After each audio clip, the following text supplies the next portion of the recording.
A'udzu billahi minasyaitonir rajim. Bismillahirrahmanirrahim. Innal hamdalillah nahmaduhu wa nasta'inuhu wa nastaghfiruh wa na'udzu billahi min syururi anfusina wa min sayyiati a'malina. May yahdihillahu fala mudhillalah wa may yudlil fala hadiyalah. Asyhadu an la ilaha illallah wahdahu la syarikalah wa asyhadu anna Muhammadan abduhu wa rasuluh. Amma ba'd. Terlebih dahulu, Assalamualaikum warahmatullahi wabarakatuh. Terima kasih yang saya muliakan AJK Masjid Al-Amin, setiap usahanya, bendaharinya, serta para imam. Terima kasih kerana sudi hadir, serta para bilal kita, serta para jemaah yang dirahmati Allah sekalian. Jadi minggu lepas kita dah sentuh sedikit mengenai hadis yang ke-13, iaitu mencintai mukmin yang lain seperti mana mencintai diri sendiri. Jadi macam biasalah, kita akan baca sebelum kita mula, kita baca sedikit hadisnya. Jadi minggu lepas hadisnya berbunyi, An Abi Hamzata Anas bin Malik radhiyallahu anhu khadimi Rasulillah sallallahu alaihi wasallam anin Nabi sallallahu alaihi wasallam qala la yu'minu ahadukum hatta yuhibba li akhihi ma yuhibbu li nafsihi. Rawahul Bukhari wa Muslim. Daripada Abu Hamzah Anas bin Malik radhiyallahu anhu, pembantu Rasulullah sallallahu alaihi wasallam, daripada Nabi sallallahu alaihi wasallam bersabda, salah seorang di antara kalian tidaklah dikira sebagai beriman dengan iman yang sempurna sehinggalah ia mencintai saudaranya sebagaimana dia mencintai dirinya sendiri. Hadis riwayat Bukhari nombor 13 dan hadis riwayat Muslim nombor 45. Jadi hadis ini dikeluarkan oleh Imam Bukhari dalam sahihnya kitab Al-Iman, Babul Iman an yuhibba li akhihi ma yuhibbu li nafsihi, nombor 13, dan juga Imam Muslim dikeluarkan dalam sahihnya kitab Al-Iman, Babud Dalil ala anna min khisalil iman an yuhibba li akhihi al-muslim ma yuhibbu li nafsihi minal khair, nombor 45. Jadi minggu lepas kita ada cerita sikit kaitan dengan biografi sahabat yang meriwayatkan hadis tu. Sahabat yang bernama Anas bin Malik bin An-Nadar Al-Ansari Al-Khazraji radhiyallahu anhu. Jadi minggu lepas kita ada cerita kaitan dengan Anas bin Malik radhiyallahu anhu. Itu adalah antara salah seorang sahabat yang termuda, antara yang muda pada waktu tersebut, yang mana dia pernah berkhidmat dengan Rasulullah SAW pada usia 10 tahun. Dan maknya pada waktu tersebut, apabila orang berhijrah, semua orang Islam berhijrah daripada Mekah ke Madinah pada waktu tersebut, berhijrah. Jadi apabila Rasulullah SAW sampai di Madinah, orang Madinah banyak beri hadiah dengan Rasulullah SAW. Tapi mak ataupun ibu kepada Anas bin Malik radhiyallahu anhu yang bernama Ummu Sulaim radhiyallahu anha, jadi pernah menghadiahkan, dia tahu nak beri apa, dia hadiahkan anaknya untuk berkhidmat, untuk berkhidmatlah, nolong Rasulullah SAW. Yang mana ibunya pernah madah, aku hadiahkan anakku padamu wahai Rasulullah, dan dia adalah anak yang pandai menulis. Jadi minggu lepas ada cerita kaitan dengan orang yang pandai menulis tu, boleh dikira. Sebab yang dikira zaman dulu, siapa menulis wahyu yang memang hebat. Zaman dulu lah, zaman sekarang alhamdulillah kita semua wajib pergi sekolah nak.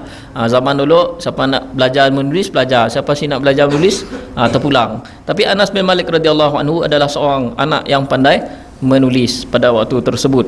Dan maknya, iaitu mak Anas bin Malik radhiyallahu anhu yang bernama Ummu Sulaim radhiyallahu anha, pernah memohon ataupun minta dengan Nabi SAW supaya Nabi SAW mendoakan anaknya yang bernama Anas bin Malik radhiyallahu anhu. Jadi lepas itu Rasulullah SAW pun berdoa dengan doa, Allahumma akthir malahu wa waladahu wa atil umrahu wa barik lahu wa adkhilhul jannah. Ya Allah, ya Tuhanku, banyakkanlah hartanya dan anaknya, dan panjangkanlah umurnya, dan berkatilah semua benda tadi, dan masukkanlah Anas ke dalam syurga. Jadi seperti kita tahu minggu sebelum tu kita ada cerita kaitan dengan doa Rasulullah SAW, doa yang amat mustajab. Sebab yang kita nangga buka buku sejarah, sahabat yang paling panjang umur adalah Anas bin Malik radhiyallahu anhu. Jadi sehingga riwayat ada yang mengatakan riwayatnya cecah 112. Ada yang mengatakan riwayat ada 121 sebenarnya lah. Lebih kurang area lah. Jadi 100 lebih tahun. Dan anaknya banyak.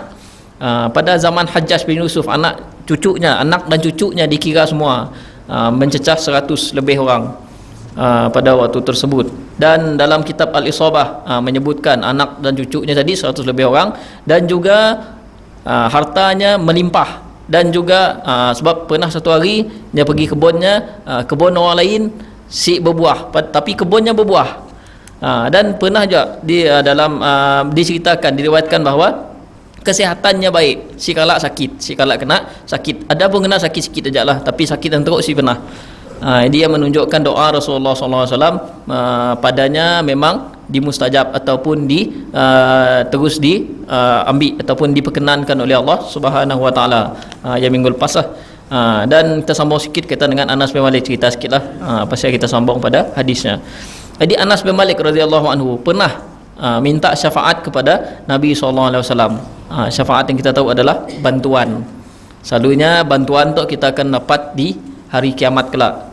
Pada waktu tersebut manusia ada yang rasa susah, rasa perlu bantuan pada hari kiamat. Danggar neraka dah di depan, contohnya depan muka kita. Di pada waktu kita akan rasa susah hati, minta tolong.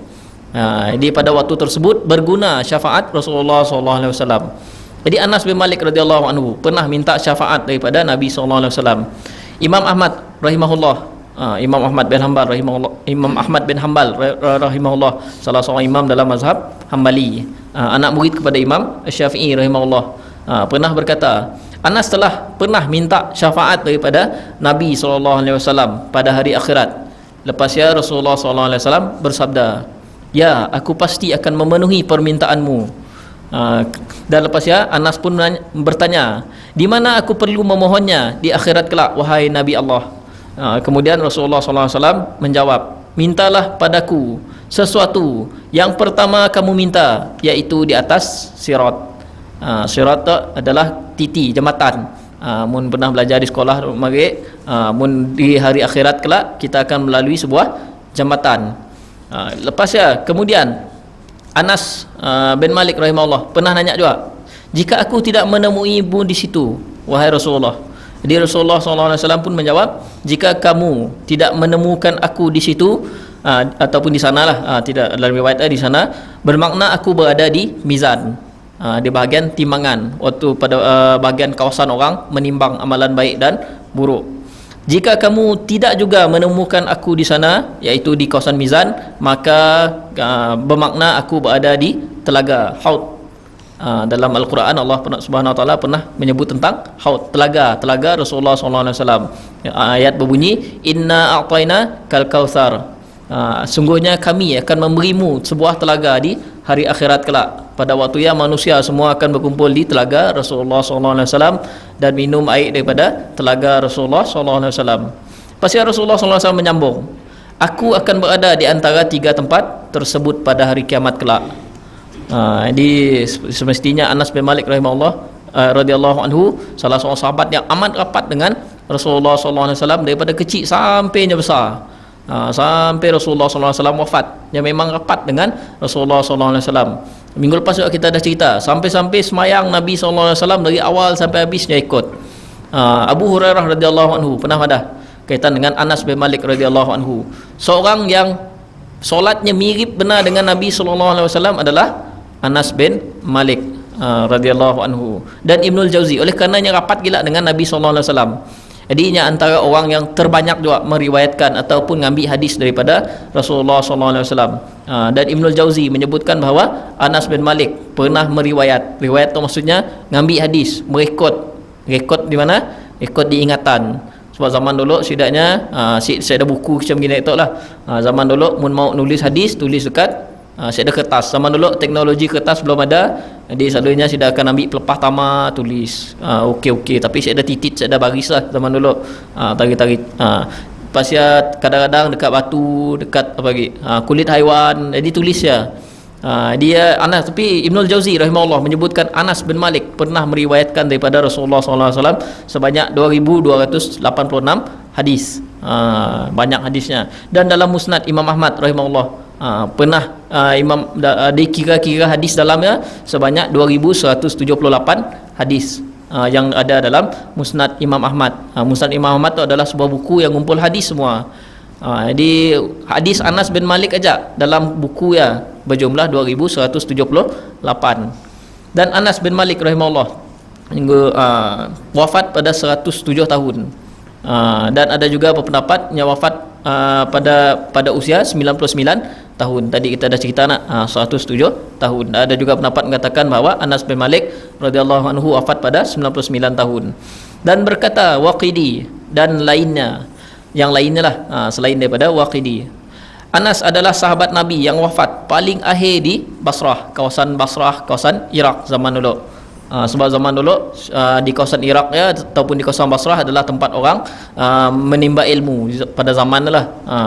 Dan tarikh wafat pada tahun bila, ada beberapa pendapat kaitan dengan tarikh wafat Anas bin Malik. Ada yang mengatakan bahawa 90 Hijrah, ada yang mengatakan 91, ada yang mengatakan 92, dan ada yang mengatakan 93 Hijrah.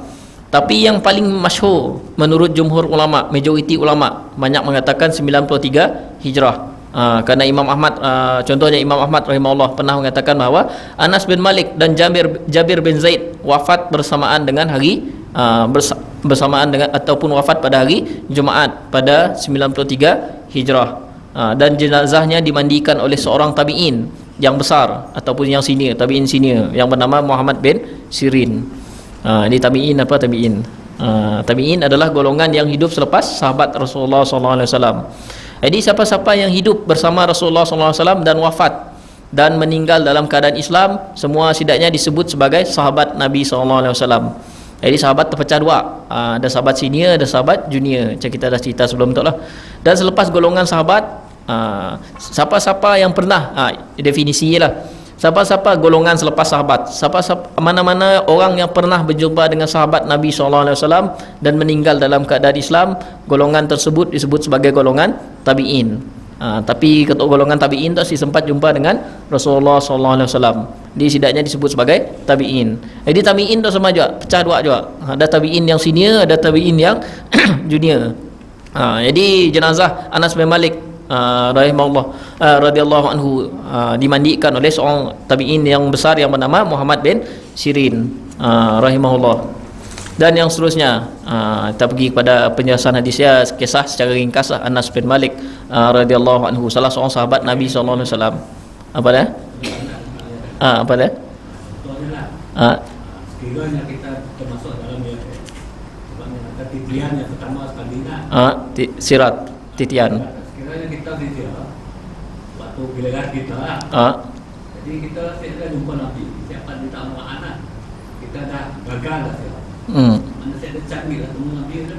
Ada di Haud Rasulullah SAW, tempat perjumpaan kita, perjanjian kita dengan Nabi SAW. Sebelum Nabi wafat, Nabi pernah madah. Tempat perjanjian kita yang sebenar-benarnya adalah di Haud ataupun Kautsar ataupun di telaga Rasulullah SAW.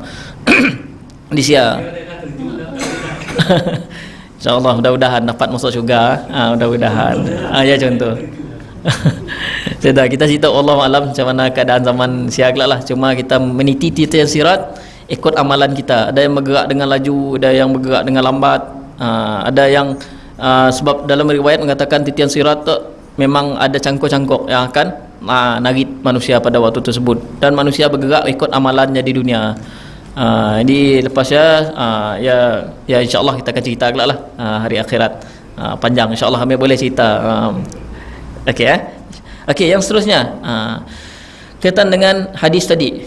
Kita kaitan dengan hadis tadi lah. La yu'minu ahadukum tidak beriman seseorang di kalangan kamu. Jadi iman dia tidak beriman. Jadi apa makna iman dia? Di iman dia merujuk kepada adakah imannya memang sekedar terus ataupun imannya sebahagian. Jadi tadi kita dah baca. Sebenarnya kami baca sekali dengan tafsirannya. Apa iman? Mungkin kita baca secara terjemahan 100% nya akan jadi tidak beriman salah seorang di antara kalian sehinggalah kalian mencintai mukmin yang lain seperti mana mencintai diri sendiri. Tidak beriman perkataannya. Kadang-kadang orang salah anggap menyatakan bahawa iman Malaysia terus saya ada iman terus. Jadi penjelasan yang setepatnya adalah kaitan dengan tidak beriman dengan iman yang sempurna. Sebab iman ada banyak cabang. Lepas tu kita sentuh hadis lah yang mana Rasulullah SAW menyebut iman tu ada banyak cabang. Jadi la yu'minu ahadukum, tidak beriman di kalangan kamu dengan iman yang sempurna. Jadi iman, makna iman daripada sudut definisi bahasa Arab adalah kaitan dengan ikrar ataupun pengakuan kita. Yang mana iman tu berbeza dengan pengakuan. Pengakuan tu yang ngaku dalam hati, percaya dalam hati. Tapi iman tu apabila percaya, mesti tunduk dan patuh ikut benda ya. Sebab ya dalam Al-Quran Allah SWT banyak guna perkataan iman. Allah SWT guna perkataan iqrar. Sebab beza iqrar dengan iman, beza. Iqrar tu percaya dalam hati, percaya, tapi si akan tunduk. Dan sebab ialah mau kita nangga Abu Jahal. Abu Jahal salah seorang tokoh Quraisy yang famous dulu lah. Dalam sebuah riwayat daripada Al-Miswar bin Makhramah, dia pernah nanya dengan pakciknya Abu Jahal. Pakcik je lah sebab anak buah kepada Abu Jahal. Jadi dia pernah nanya Abu Jahal kaitan dengan Nabi SAW. Jadi Abu Jahal pun menjawab bahawa Nabi Muhammad ataupun orang Mekah nunggah Nabi Muhammad SAW dengan gelaran Muhammad. Jadi Abu Jahal madah Muhammad adalah seorang yang sangat jujur, si pernah berbohong, sampai-sampai kami orang gelarnya Al-Amin, beri gelarannya Al-Amin, seseorang yang si pernah berbohong. Ya perkataan Abu Jahal pada waktu tersebut, pengakuannya yang ngaku bahawa Nabi Muhammad SAW seorang yang sangat jujur. Tapi lepas ya Al-Miswar pernah nanya dengan Abu Jahal. Jadi mun macam ya beku orang Ustaz Sarawak lah. Mun macam ya, kenapa kena sing ikut Muhammad? Kena sing ikut ajarannya. Lepas ya Abu Jahal pun menjawab, kami dan Bani Hashim. Bani Hashim keturunan suku Nabi Muhammad SAW. Sebab kita ada Quraisy tu ada banyak sukunya. Ada Bani ada macam-macam suku rebah lah. Bani Asad, ada yang keturunan Umar bin Al-Khattab radhiyallahu anhu daripada Bani Asad. Lepas ya ada banyak ni lah cabang-cabangnya. Macam kita juga nak orang Melayu, ada Melayu Jawa, Melayu Sarawak, Melayu Semenanjung nak. Di banyak. Sebenarnya juga dengan Quraisy. Quraisy rebahnya ada banyak suku. Jadi Abu Jahal pernah madah apa? Kami dan Bani Hashim, salah puaknya dengan suku Rasulullah SAW tu, selalu bersaing dalam kemuliaan. Jika mereka, iaitu Bani Hashim, memberi makan, kami juga akan memberi makan kepada jemaah haji.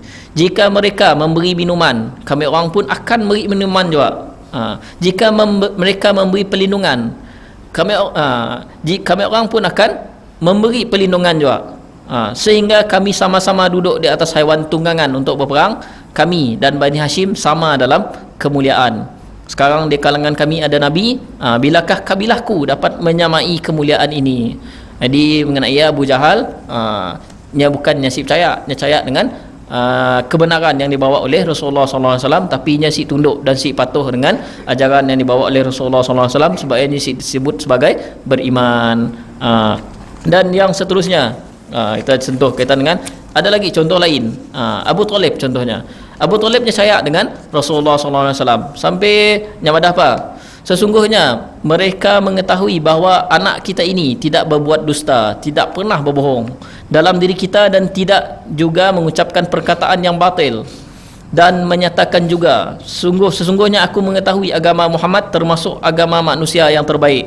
Seandainya bukan kerana takut dengan celaan dan khawatir untuk dimaki hamun, sungguh engkau melihatku menerima dengan baik agama itu. Yang perkataan Abu Talib. Dan lepas Abu Talib pada waktu tersebut meninggal dalam keadaan tidak mengucapkan kedua kalimah syahadah ci Islam lah. Ya kaitan dengan apa yang kita nak badah kaitan dengan iman. Iman tu ikrar yang mesti kita buat dengan tunduk dan patuh. Dan yang seterusnya, iman tempatnya ada 3 tempat. Pertama sekali di hati, kedua di lisan, dan yang ketiga tempatnya di anggota badan. Sebab Rasulullah SAW pernah bersabda bahawa al-imanu bid'u wa sab'una syu'bah fa'alaha qawlu la ilaha illallah wa adnaha imatatul adza anit tariq wal haya'u minal iman. Iman ada 70 lebih. Iman itu ada 70 cabang. Yang paling tinggi adalah kalimah la ilaha illallah. Dan yang paling rendah adalah membuang gangguan daripada jalan. Dan malu, sifat malu adalah salah satu daripada cabang iman. Jadi hadis itu adalah hadis riwayat Imam Muslim, nombor 35. Jadi di sini hadisnya tadi pun kita langgar. Pertama sekali Rasulullah SAW menyebutkan bahawa a'laha qaulun, perkataan tu selalunya dengan lisan. Ya, iman pertama sekali dengan lisan, paling tinggi adalah perkataan la ilaha illallah, dan paling rendahnya adalah dengan perbuatan, iaitu buang gangguan daripada jalan. Dan yang seterusnya, dan Rasulullah SAW menyebutkan juga kaitan dengan malu, wal haya'u minal iman. Malu tu juga sama juga adalah sebahagian daripada iman. Dan hadis tadi kita sambung kita dengan la yu'minu ahadukum hatta yuhibbu, sampailah ia mencintai, bermakna mencintai saudaranya yang li akhihi, hatta yuhibbu li akhihi, sampailah ia mencintai saudaranya, ma yuhibbu li nafsihi. Jadi sesuatu, sampailah ia mencintai saudaranya sama dengan macamnya mencintai dirinya juga. Jadi dalam sebuah riwayat dia menyatakan minal khair. Jadi seseorang mukmin, seseorang yang beriman, hendaklah yang mencintai orang lain seperti mana yang mencintai dirinya sendiri. Tapi bukan sekadar contoh, kadang-kadang biasalah kita beri contoh lah, senang nak nyata suka dengan seseorang yang suka jenayah lain, curi dah minggu etik banyak nak curi, banyak contoh curi nak, contoh mencaci maki, memaki hamun, ataupun memaki hamun lah contohlah, senang cerita nak memaki hamun contoh. Jadi nyata tabiatnya suka dengan orang, maki hamun orang. Jadi nya pun mau orang sama macamnya juga, kaitan dengan memaki hamun. Jadi sebab kita katakan bahawa minal khair, hadis tu tadi cuma menunjukkan bahawa apa-apa yang kaitan dengan iman, nak keluar daripada iman si termasuk. Contoh orang tu suka main dadah, suka hisap dadah contohnya. Jadi di sia contohnya nya suka hisap dadah, jadi nya pun adakah di sia maksudnya nya pun mesti kembak orang lain juga macam apa nya suka? Nya terkeluar daripada sia kaitan dengan semua kejahatan, semua keburukan. Supaya kita sebelum tu kita dah cerita kaitan dengan benda-benda yang bermanfaat dan benda yang si bermanfaat. Sebab kita nak cerita kaitan dengan hadis tu, supaya senang kita cerita hadis tu. Keluar semua sia kaitan dengan benda yang si bermanfaat. Benda yang bermanfaat yang kita mau terjadi dengan badan kita sehat, kita suka orang senyum dengan kita. Jadi ialah yang perlu kita buat supaya kita dapat juga apa yang kita layan orang, supaya macam ni kita suka dilayan oleh orang lain. Dan sebabnya hadis tu sama juga macam sama makna dengan hadis Rasulullah SAW yang berbunyi, faman ahabba an yuzahzaha 'anil nar wa yudkhalal jannah falta'tihi maniyatuhu wa huwa yu'minu billahi wal yaumil akhir wal ya'ti ilan nasi ma yuhibbu an yu'ta ilaih. Barang siapa yang ingin diselamatkan daripada neraka dan dimasukkan ke dalam syurga, maka hendaklah meninggal ataupun mati dalam keadaan beriman kepada Allah dan hari akhirat, dan memberikan layanan kepada orang lain apa yang ia senang untuk yang dia dapat, dia suka orang lain dapat macam yang dia dapat. Contohnya kita melayan orang lain. Hadis sebelumnya kita pandang hadis itu adalah hadis riwayat Imam Muslim. Yang paling kita nak sentuh adalah kaitan dengan wal ya'ti ilan nas, dan datang kita orang datang dengan kepada manusia ma yuhibbu an yu'ta ilaih. Seperti mana kita ngagak manusia, kita melayan manusia seperti mana kita mau juga orang melayan kita macam mana juga. Contohnya apa? Contoh daripada hadis tu, ngumpat contohnya. Kita sih suka orang ngumpat kita, jadi kita pun elakkan daripada ngumpat orang, macam ni juga lah. Ataupun kaitan dengan sihir, famous di kalangan masyarakat kadang-kadang sihir.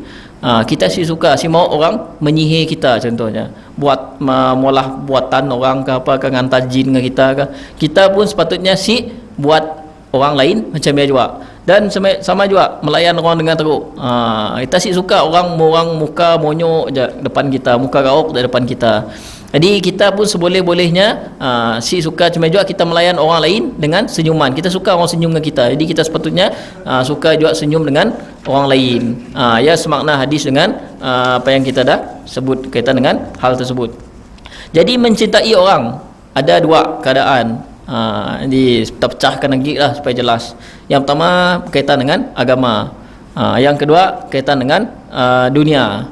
Adapun yang berkaitan dengan agama, contohnya ya perkara kita mencintai benda yang wajib, contohnya kita suka solat, kita pun rasa manisnya solat, kita suka sedekah, kita pun rasa rezeki aku makin terbuka luas, contohnya apabila kita senyum dengan orang, so kita senyum satu sedekah, bila kita katakan mesti dapat sedekah pun senyum aja lah, kurang dapat pahala sedekah, ya apa macam sedekah juga lah sebenarnya.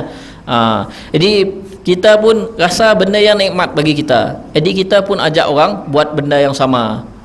Contohnya kita pun suka duduk di masjid baca Quran, kita rasa tenteram, kita pun ajak orang lain buat benda yang sama apa yang kita dah dapat. Jadi ibarat kita pada kaitan dengan apabila kita suka maulah sesuatu yang wajib ataupun sunnah, kaitan dengan sunnah Rasulullah SAW, kita pun cuba ajak orang juga kaitan dengan perkara tersebut, ya kaitan dengan hal-hal agama ataupun kaitan dengan dunia. Contohnya kita kaya, ada duit banyak, harta banyak, jadi kita pun mau juga orang sama macam kita, kita pun cuba juga bantunya, kita cuba mencintai juga, sayang juga, cuba bantunya supaya nya boleh jadi kaya juga, supaya nya boleh ada juga ada yang dimbaknya. Ataupun ilmu-ilmu kaitan dengan mesti ada duit pun, contohnya ada ilmu-ilmu kaitan dengan dunia, contohnya kaitan dengan ngatur kereta ke, ataupun ngatur alat-alat lain ke, ataupun molah rumah ke.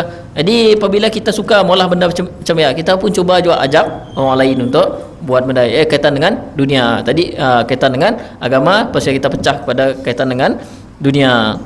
Dan mencintai muslim sesuai dengan kadar iman. Jadi Allah Subhanahu wa taala berfirman, wal mu'minu wal mu'minat ba'dhum awliya'u ba'din ya'muruna bil ma'rufi wa yanhauna 'anil munkar wa yuqimuna as-shalah wa yu'tuna az-zakah wa yuti'una Allah wa rasulahu ulaika sayarhamuhumullahu innallaha azizun hakim. Jadi surah At-Taubah ayat 71. Dan orang-orang beriman, lelaki dan perempuan, sebahagian mereka menjadi penolong bagi sebahagian yang lain. Mereka menyuruh mengerjakan yang ma'ruf, mencegah daripada yang mungkar, mendirikan solat, menunaikan zakat, dan mereka taat kepada Allah dan Rasulnya. Mereka itu akan diberi rahmat oleh Allah Subhanahu wa taala. Sesungguhnya Allah Maha Perkasa lagi Maha Bijaksana. Sebenarnya juga kita dah madah kaitan dengan apabila kita tarik orang, apabila kita sayang dengan diri kita, contohnya kita mau diri kita dapat sesuatu benda yang bermanfaat bagi kita, contohnya kesenangan, jadi kita pun tarik orang juga. Soalnya indahnya Islam, kita nangga Islam ada konsep zakat, kita perasaan zakat contohnya. Zakat beza dengan cukai, direct dengan ada cukai beza. So apa, zakat tu ambil daripada orang kaya beri dengan orang miskin. Nya si ambil daripada orang miskin, si ambil daripada semua orang. Nya cuma ambil daripada orang kaya beri dengan orang miskin. Sebab apa? Sebab supaya hati orang miskin tadi pertama sekali, kadang-kadang biasalah kita kadang ada timbul hasad, kadang-kadang hasad dengki orang miskin dengan orang kaya. Tapi apabila ada konsep zakat, kita beri untuk berzakat kami ataupun keluar munnya si mau pun beri batu mal ke apa, kadang-kadang orang kaya ataupun orang miskin tadi yang hasad, ataupun orang kaya yang merendahkan orang miskin tadi, kadang-kadang timbul rasa kesian. Orang miskin pun anggap bagus untuk beri aku harta, kadang-kadang beri aku duit, membantu aku. Jadi timbul rasa ya bagusnya Islam tu nya menyeimbangkan antara orang miskin dengan orang kaya. Beza dengan cukai, cukainya minta daripada semua orang. Dan yang seterusnya, apabila seseorang Ibn Rajab Al-Hambali berkata mengenai hadis di atas, hadis yang kita dah baca tadi, di antara tanda iman yang wajib adalah seseorang mencintai saudaranya yang beriman lebih sebagaimana ia mencintai dirinya sendiri. Ia pun tidak tahu sesuatu yang ada pada saudaranya sebagaimana ia tidak suka hal itu ada padanya. Jika cinta ataupun kasih sayang seperti ini, maka berkurang imannya. Jadi munnya simok, munnya si sayang dengan saudaranya, ya kaitan dengan ya si maka berkuranglah imannya. Pimunya sayang dengan imannya sama macam sayang dengan saudaranya ataupun orang Islam yang lain, sama macamnya sayang diimpun, dia imannya akan bertambah. Dan yang seterusnya, apabila contoh lain, apabila kita nangga, contoh sayang dengan saudara, apabila kita nangga seseorang muslimin ataupun seseorang yang beriman, seorang Islam lah, senang cerita seorang Islam, apabila dah mengucap kedua kalimah syahadah, apabila melakukan kesalahan, contoh mencuri, ada mencuri contoh sialah, contoh senang, mencuri contohnya, ataupun buat dadah, contohnya dadah, ataupun buat benda-benda yang sepatutnya buat, merompak ke apa ke, sebab merompak dan curi lain nak, merompak yang ambil depan atau orang dengan paksa, pergi mencuri yang ambil secara sembunyi-sembunyi, ataupun bunuh orang ke apa ke. Jadi hal-hal tersebut, apabila kita nanggap orang tersebut kesian jenun, malah dia kena wanted polis, malah dia kena orang dikehendaki polis, hidupnya si aman, pergi situ duduk kedai minum, kadang-kadang takut dengan polis.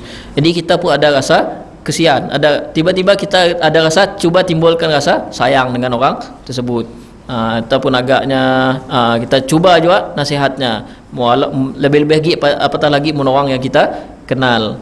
Cara ambil sendiri, kadang-kadang kita cara ambil sendirilah, kadang-kadang kita terjumpa juga orang macam ya, kadang-kadang orang kita kenal, kadang-kadang kita cuba nak rapat tapi memang larilah selalunya orang tersebut sebabnya malu dengan kita.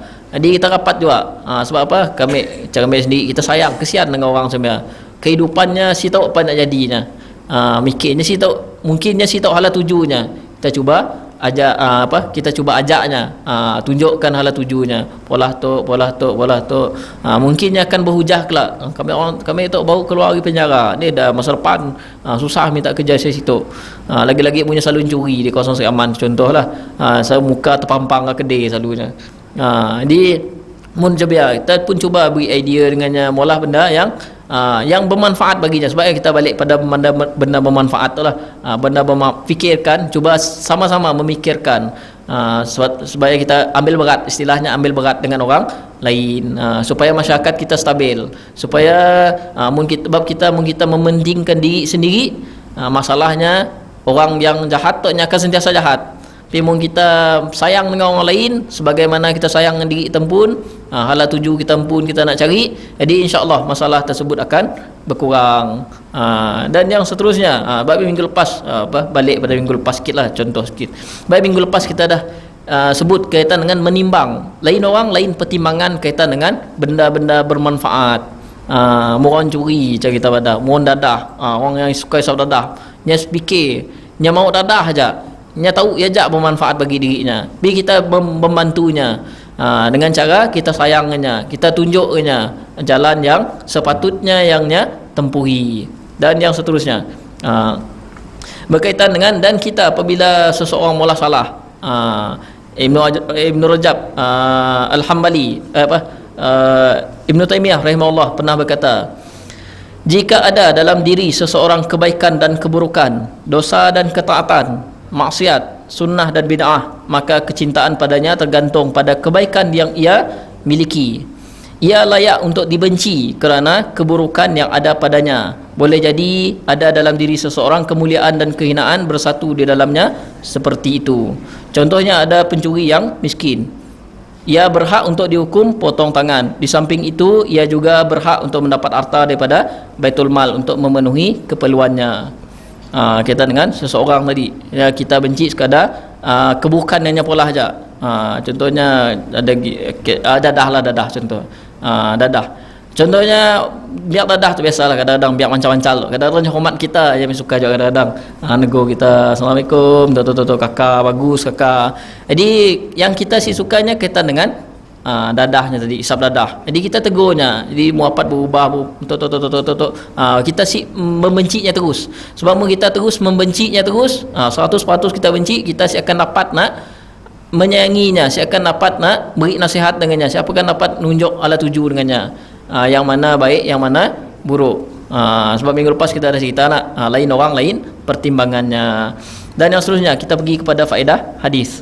Yang pertama sekali, yang dimaksud dalam hadis itu adalah tidak sempurnanya iman. tidak beriman seseorang sampailah ia mencintai saudaranya yang lain. Jadi iman yang dimaksudkan di sini adalah tidak beriman, tidak sempurna iman seseorang. Jadi mun mau imannya sempurna, tahap yang paling sempurna, salah satu kesempurnaan iman adalah mencintai saudara mukminnya, saudaranya yang beriman yang lain. Ya, faedah yang pertama. Dan ada sikit lagi hadis Rasulullah SAW menyebutkan bahawa la yu'minu man la ya'manu jarahu bawa'iqahu. Tidak sempurna iman seseorang yang mana tetangganya tidak aman daripada gangguannya. Jadi hadis riwayat Bukhari dalam sahihnya nombor 616. Jadi kita selalu mengganggu jiran pun sama juga, tikam sampah ke seberang. Jadi ataupun apa, mula bisin sebelah rumah kau okey sampai pukul 3 pagi contoh, ataupun apa lagi, apa-apa ajalah yang kaitan dengan hal-hal ngacau orang sebelah, nganuk orang, bodoh tu contoh dia nganuk, alah nganuk jiran sebelah. Jadi jirannya si aman. Jadi sebenarnya juga yang Rasulullah SAW pernah sebutkan kaitan dengan tidak sempurna iman seseorang yang mana tetangganya, jirannya tidak aman daripada gangguannya. Si rasa senang, malah aja nangga muka jirannya sebelah yang selalu ngaconya rasa si amannya. Dia kaitan dengan dan contoh lain gitu. Kaitan apa yang kita nak madah tidak sempurna. Jadi ada juga Rasulullah SAW pernah menyebutkan kaitan dengan la salata bi hadratit ta'am. Maksudnya ayat tadi yang menunjukkan tidak sempurna. Pernah juga contoh lain, contohnya maknanya tidak ada solat, tidak sempurna solat seseorang apabila waktunya nak solat makanan dah dihidang. Sebab apa? Sebab solat seseorang punya si sempurna, contohnya tengahnya solat mungkin dia mikir bawa makannya, dia akan khusyuk dalam solat. Contoh sajalah, contoh kaitan dengan ayat yang kita nak baca tidak berkaitan dengan tidak sempurna. Dan faedah yang pertama tadi kita dah sebut kaitan dengan tidak sempurna. Yang kedua, faedah kedua hadis tu, wajib mencintai saudara kita sebagaimana mencintai diri sendiri. Dan di situ dikatakan mencintai hanya dalam perkara yang baik-baik sahaja. Sebab ya Rasulullah SAW guna perkataan mukmin, la yu'minu, tidak beriman seseorang dengan iman yang sempurna. Jadi contohlah, kita nak katakan contoh, kita mencintai saudara semuslim. Rasulullah SAW pernah menyebutkan daripada Abdullah bin Umar, daripada Rasulullah SAW, al-muslimu akhul muslim, seseorang muslim tu nya adalah saudara kepada muslim yang lain. La yazlimuhu, nyasi boleh untuk menzalimi muslim yang lain. Wala yuslimuhu, dan beri muslim yang lain dengan musuhnya. Wa man kana fi hajatin akhihi kana Allahu fi hajatihi, siapa yang nolong saudaranya untuk menunaikan keperluannya, maka Allah akan tolongnya untuk menunaikan keperluannya. Wa man farraja an muslimin kurbatan farrajallahu anhu kurbatan min kurubati yaumil qiyamah. Siapa yang menolong saudaranya yang tersepit daripada masalah, melepaskan saudaranya daripada masalah, Allah akan melepaskannya juga daripada masalah pada hari kiamat kelak. Wa man satara musliman satarahullahu yaumal qiyamah, siapa yang menutup aib seseorang muslim, contoh seseorang pernah mula salah, ditutup aibnya, maka Allah akan menutup kesalahannya juga di hari kiamat kelak. Jadi hadis itu hadis riwayat Bukhari nombor 2442. Ya, kaitan dengan mencintai saudara kita. Sebab saudara kita itu adalah boleh kita katakan bahawa orang yang patut kita sayangi, patut kita bimbing. Temunya mula salah, temunya si mula salah, kita sayanginya juga. Dan yang seterusnya, yang ketiga, hendaklah pengajaran hadis yang ketiga, hendaklah menyampaikan perkataan yang berisi ajakan untuk beramal. Contohnya dengan memanggil dengan perkataan yang lembut, saudara. Rasulullah SAW guna perkataan saudara. Dalam hadis tu Rasulullah SAW guna perkataan tidak mencintai, tidak beriman seseorang muslim, tidak sehinggalah ia mencintai saudaranya sepertinya mencintai dirinya pun. Rasulullah SAW guna perkataan saudara di situ, guna kelembutan. Dalam Al-Quran pun Allah SWT pernah guna perkataan akhi. Contohnya ayat dalam perkataan Al-Qisas, dalam perkataan ayat Qisas, surah Al-Baqarah ayat 178. yang berbunyi, faman ufiya lahu min akhihi syai'un fattiba'un bil ma'rufi wa ada'un ilaihi bi ihsan. Maka barang siapa yang mendapat kemaafan daripada saudaranya, contohnya bunuh seseorang, pasti dibalas qisas, sepatutnya orang yang membunuh dibalas bunuh. Tapi mun keluarga si mati yang ada si hal, kami orang maafkan, orang tersebut akan terlepas daripada qisas. Jadi orang tersebut, maka barang siapa, Allah SWT apa? Maka barang siapa yang mendapat suatu kemaafan daripada saudaranya, Allah guna perkataan saudaranya, menunjukkan kelembutan kaitan dengan sesama Islam itulah. Dan hendaklah hendaklah yang memaafkan mengikuti dengan cara yang baik, ya kaitan dengan kelembutan dalam kita beramal ataupun mengajak orang. Dan yang keempat, pengajaran hadis yang keempat, wajib meninggalkan hasad. Awal tadi kita dah cerita kaitan dengan hasad dengki. Jadi insyaAllah kita akan sentuh minggu depan jam pun dah 7.59 lah. Jadi insyaAllah berkaitan dengan yang keempat tu, pengajaran keempat, boleh karenanya panjang sikit, kita sentuh minggu depan lah. Jadi berkaitan dengan hasad dengki. Apabila kita mencintai seseorang Muslim, dan hendaklah menjauhi kaitan dengan hasad dengki. Minggu depan kita cerita panjang lebar sikit je lah, sikit banyak 10 minit, 15 minit, supaya kita akan masuk ke hadis yang lain, hadis yang bernomor 14 insyaAllah. Jadi jam pun dah 7.59. Minta banyak-banyak kalau ada terkasar bahasa, tersalah kata, tergurau ke apa-apa je lah, sepanjang kami menyampaikan itu kongsi ilmu tu lah. Jadi minta banyak-banyak, terima kasih kerana sudi mendengar. Sampaikanlah pada orang lain juga. Bagi yang si sempat nak mendengar perkongsian ilmu tu daripada awal sampai habis, boleh buka channel Lorong Dakwah. InsyaAllah kita akan upload segala ceramah sebolehnya lah, ustaz-ustaz Islam Aman tu dalam channel tersebut. Tekan subscribe, boleh tekan like juga salah. Jadi ya daripada kami, assalamualaikum warahmatullahi wabarakatuh. Cun lah, oh suatu cun.